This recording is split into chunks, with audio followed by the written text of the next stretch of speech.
मैं उन तमाम 1.5 फुटिया और आधी खुली आंखों से कहना चाहता हूं, वो हक्का नूडलों से कहना चाहता हूं कि बेटा, हमारे देश की जो सरकार है वो कमजोर है, हमारा देश का प्रधानमंत्री जो है वो कमजोर है, लेकिन हमारी देश की सेना कमजोर नहीं है। मैं उस तमाम लोगों से कहना चाहता हूं, आज वो समय है, हमें अपने सेना के साथ खड़ा होना पड़ेगा। मैं पूरे देश के साथ आह्वान करता हूं, मोदी जी से कहता हूं कि मोदी जी, पूरा देश, सारी राजनीतिक दलें, सारे लोग आपके साथ हैं। इस घटना का पूरा जवाब आपको देना है, मुंह तोड़ जवाब होना चाहिए। लेकिन आप बिजी हैं बिहार के चुनाव में। नमस्कार दोस्तों, मैं विनय दुबे मुंबई से। आखिर वो दिन आ ही गया ना, जिसका देश के अंधभक्तों को और भारतीय जनता पार्टी को इंतजार था कि सीमा पे हमारे सैनिक कब मरें, कब उनकी मार्केटिंग करने के लिए बाहर निकलें। 45 दिनों से ये झड़प चाली थी लद्दाख में और चाइना और भारतीय सेना के बीच में, लेकिन हमारी सरकार सोई हुई थी। एक 1.5 फुटिया के सैनिक आते हैं, हमारे सैनिकों को मार के चले जाते हैं, और वो सैनिक आते हैं जिनकी पूरी आंख तक नहीं खुलती है ठीक से। मैं उन तमाम 1.5 फुटिया और आधी खुली आंखों से कहना चाहता हूं, वो हक्का नूडलों से कहना चाहता हूं कि बेटा, हमारे देश की जो सरकार है वो कमजोर है, हमारा देश का प्रधानमंत्री जो है वो कमजोर है, लेकिन हमारी देश की सेना कमजोर नहीं है। मैं उस तमाम लोगों से कहना चाहता हूं, आज वो समय है, हमें अपने सेना के साथ खड़ा होना पड़ेगा। मैं पूरे देश के साथ आह्वान करता हूं, मोदी जी से कहता हूं कि मोदी जी, पूरा देश, सारी राजनीतिक दलें, सारे लोग आपके साथ हैं। इस घटना का पूरा जवाब आपको देना है, मुंह तोड़ जवाब होना चाहिए। लेकिन आप बिजी हैं बिहार के चुनाव में। पूरे मजदूर यहां से चले गए, एक अन्न का दाना आप नहीं खिला पाए। आप जब से इस तरह की राजनीति में आए हैं, हमें शर्म आता है कहते हुए कि देश का अब तक के इतिहास में सबसे नाकाम और हारे हुए प्रधानमंत्री श्री नरेंद्र मोदी जी हैं। आज दुर्भाग्य है देश का कि आप जैसा प्रधानमंत्री हमारे देश के केंद्र में बैठा हुआ है, जो केवल राजनीति कर सकता है शहीदों की लाशों के साथ में। हमने देखा पुलवामा में जिस तरह से लोकसभा के चुनाव में आपने वोटों की भीख मांगी सैनिकों की लाशों पर, और उसके साथ ही जो पैसे शहीदों के परिवार को जाने थे वो पैसे तक आप खा गए, उसका एक फूटी कौड़ी शहीदों के परिवारों तक नहीं पहुंची। मैं दावे के साथ कह सकता हूं, आने वाले बिहार चुनाव में आप इस घटना का भरपूर इस्तेमाल करेंगे, और उसकी आशंका मुझे इस तरह लग रही है क्योंकि एबीपी न्यूज पे आज 2 बजे का एक चैनल पे जो न्यूज चल रही थी उसमें खुला बताया गया है कि जो शहीद हुए हैं लद्दाख में, जो सैनिक मरे हैं, उसमें अधिकतर बिहार रेजिमेंट के लोग हैं, सैनिक हैं। मतलब आपकी तैयारी, ये संयोग है या प्रयोग मुझे नहीं पता, लेकिन कहीं ना कहीं कुछ गड़बड़ है। मैं आप लोगों, तमाम देशवासियों से कहना चाहता हूं कि आपने एक बहुत बड़ी गलती की थी देश में ऐसी सरकार चुन के जो अपने ही लोगों की शहादत, अपनी ही सेना को शहादत कराने पे मजबूर कर देता है और उसका इस्तेमाल अपने राजनीतिक फायदों में लेता है। मैं बताना चाहता हूं, इसमें केवल भारतीय जनता पार्टी जिम्मेदार नहीं है, देश का हर वो व्यक्ति जिम्मेदार है जिसने इस पार्टी को मतदान दिया है, क्योंकि आज उन्हीं की गलतियों की सजा पूरा देश भुगत रहा है। मैं उन लोगों से कहना चाहता हूं कि सोशल मीडिया पे आप चिल्लाते हैं बाइकॉट चाइना, बाइकॉट नेपाल, लेकिन एक बार, केवल एक बार इस देश में बाइकॉट बीजेपी करके देखिए, देश सुधर जाएगा। देश के अंदर जो अशांति है, जो पनवती है, वो खत्म हो जाएगी। एक बार एक कोशिश करके देखें। बाइकॉट बीजेपी ही सारी समस्याओं का जड़ हल है, और इस देश में जब से 2014 से ये सरकार आई है, पता नहीं मेरे देश को क्या पनवती लग गई है। आज तक 50 साल में कभी भी ऐसा नहीं हुआ कि चाइना इतने अंदर आके हमारे सैनिकों को मार के चला जाए। इन 50 सालों में आज तक कभी जिंदगी में ऐसा नहीं हुआ कि नेपाल, जो हमारा मित्र, एक हिंदू राष्ट्र, हमारे लोगों के हमारी सीमा में आके फायरिंग करके हमारे लोगों को मार के चला जाता है।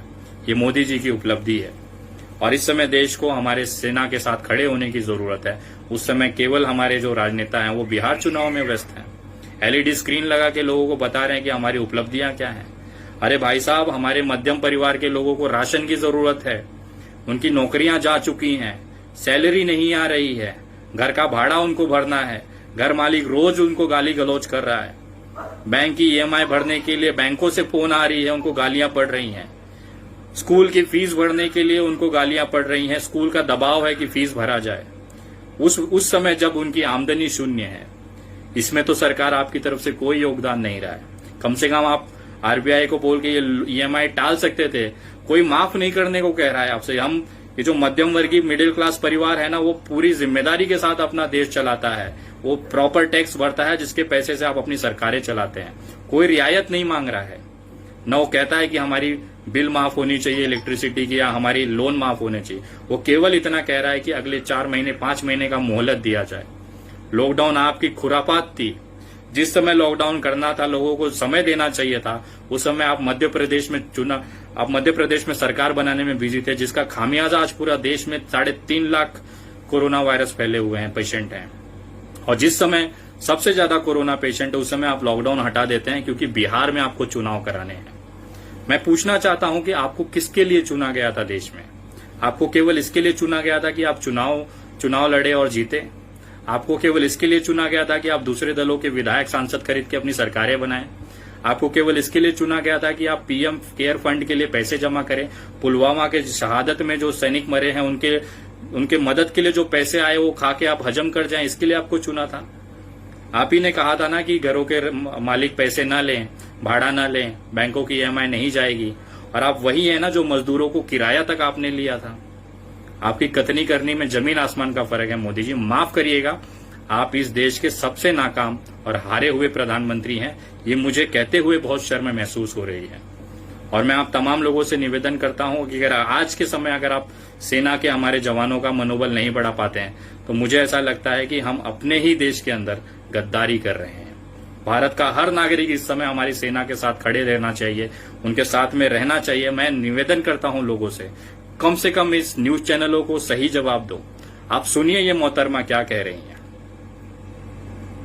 अगर आप पहले दिन से उन सवालों को हम उसका विश्लेषण करें रोहित, तो उसमें ये सवाल उठाना कि चीनी सेना हमारे जमीन पर आ गई और हम सोते रहे, ये सरकार पर सवाल नहीं होता है, ये सेना पर ही सवाल होता है। क्योंकि पेट्रोलिंग की ड्यूटी सरकार की नहीं होती है, सेना की होती है। और हमारे देश में सेना की कोई इतनी आजादी है, हमारे अर्धसैनिक बलों को भी आजादी है कि वो जो पेट्रोलिंग ड्यूटी कर रहे हैं उसके लिए किसी पॉलिटिकल मास्टर से अपने कमांड नहीं लेते हैं। अगर आईटीबीपी के हटने के बाद वहां पर भारतीय सेना भी पहुंची और आप कहते हैं कि चीन ने हड़प ली हमारी जमीन, तो ये फिर सेना के ऊपर सवाल हो जाता है। मतलब हमारे सैनिक अगर वहां पे मर जाएं तो सेना की जिम्मेदारी होती है, और अगर यही सेना जाके पाकिस्तान में एयर स्ट्राइक करके आए तो मोदी जी का मास्टर स्ट्रोक हो जाता है। ऐसा दोगलापन हमने आज तक इतिहास में नहीं देखा था जो आप लोग चला रहे हैं। मैं तमाम भारतीय लोगों से निवेदन करता हूं कि ऐसे लोगों के मुंह पे तमाचा मारने की जरूरत है। इनका सोशल मीडिया बहिष्कार होना चाहिए, इनके चैनलों को अनसब्सक्राइब करिए। ये देश के साथ नहीं है, ये केवल मोदी जी के तलवे चाटने में बिजी हैं। और मैं निवेदन करता हूं कि देश के जनता को ये समझना चाहिए कि हमने जो गलतियां की हैं अब उसे सुधारने का मौका हमारे पास आने वाला है, तो उस पर थोड़ा ध्यान दें। और इस जैसे लोगों को, इस जैसी सरकार को, जो भारत की सरकार गरीबों की सरकार है ही नहीं, ये सिर्फ अमीरों के लाखों करोड़ों रुपए माफ कर सकते हैं, लेकिन मध्यम वर्गीय परिवार की ईएमआई रोकने के लिए एक ऑर्डर नहीं निकाल सकते। ये बैंकों को ये नहीं कह सकते कि आप ईएमआई 3 महीने 4 महीने बाद लो। ये इलेक्ट्रिसिटी बिल के लिए नहीं कह सकते कि आप 4 महीने बाद भरो। ये स्कूल को बंदिशें नहीं डाल सकते कि आप अभी उनसे फीस मत लो। अभी कहां से किसी का रोजगार चल रहा है? और जिसके पास नौकरियां बची थी वो भी जा चुकी हैं। और मैं दावे के साथ कह सकता हूं, ये स्कूल फीस तभी तक ली जाएगी जब तक सारे लोग उसके पैसे ना भर दें। और जैसे ही एक बार ये फीस भर दिया जाएगा, स्कूलों को लॉकडाउन में बंद कर दिया जाएगा, ये बताते हुए कि कोरोना संक्रमण फैल रहा है।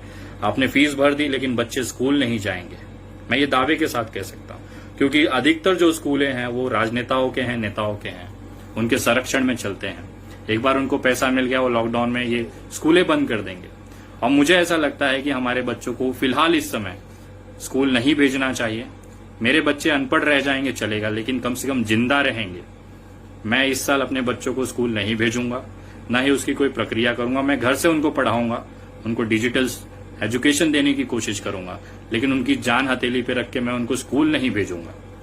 और उस समय जब देश का 3.5 लाख के ऊपर कोरोना वायरस है, मैं तब तक अपने बच्चों को नहीं भेजूंगा जब तक इस देश में एक भी कोरोना पेशेंट जिंदा रह गया। जब तक देश में 0 कोरोना पेशेंट नहीं होंगे, मैं अपने बच्चों को स्कूल नहीं भेजूंगा। क्योंकि ये बच्चे बहुत छोटे हैं, ये कभी भी सोशल डिस्टेंसिंग का पालन नहीं करेंगे और हमारे लिए सबसे बड़ी खतरा हमारी जिंदगी, हमारी मेहनत है, हमारे बच्चे हैं। मैं उनसे जान के साथ खिलवाड़ नहीं कर सकता। तो कृपया मुझे माफ करें, मैं बागी तो बागी ही सही, मैं दंगाई तो दंगाई ही सही, लेकिन मैं अपने बच्चों की कुर्बानी इस सरकार के जेब भरने के लिए तो बिल्कुल नहीं दूंगा। आप लोग सुरक्षित रहें, अपना ध्यान रखें और मजबूती के साथ आवाज उठाएं। देश के लिए जरूर आवाज उठाएं, देश के साथ रहें, अपनी सेना के साथ रहें। हम सब आपके साथ हैं। कृपया आप बिंदास होकर सेना को मैं कहना चाहता हूं, पूरा देश आपके साथ खड़ा है। जय हिंद, जय महाराष्ट्र।